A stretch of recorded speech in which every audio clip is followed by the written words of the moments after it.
The House of Representatives narrowly passed a budget resolution that would cut trillions of dollars from our federal budget to make way for Trump's tax cuts for the wealthy. Here's what that means and what comes next. Welcome to our Courage Watchdog series, where we break down what the is going down in our federal and state governments and explain what you can do about it as a Californian. H.Con.Res.10 is not the federal budget itself, but it is a blueprint that will guide more detailed legislation later this year.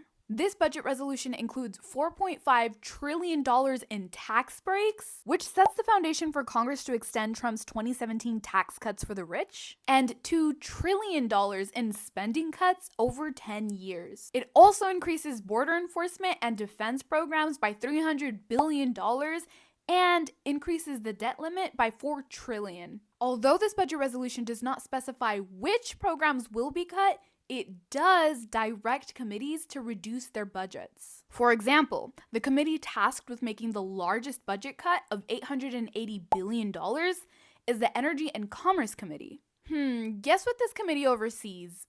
That's right, Medicaid and Medicare. Don't be fooled! Republicans argue that Medicaid is not explicitly mentioned in this bill. However, it would be impossible to cut $880 billion from energy and commerce without cutting into Medicaid spending. Not only would federal cuts impact California's Medi-Cal program, which is used by over a third of Californians and relies heavily on federal funding, but the proposed cuts would also impact many of the safety net programs like SNAP and WIC that millions of lower-income Californians rely on. So what happens next, and what can we do about it? Next, this budget resolution will go to the U.S. Senate, which has passed its own budget resolution. Both the House and the Senate must agree on the same budget resolution in order to move forward with the budget reconciliation process. You can track its progress on our Congressional Watch Hub site. Here's where you can take action. California House Representatives David Valadao from Hanford, Young Kim from Anaheim Hills, and Ken Calvert from Corona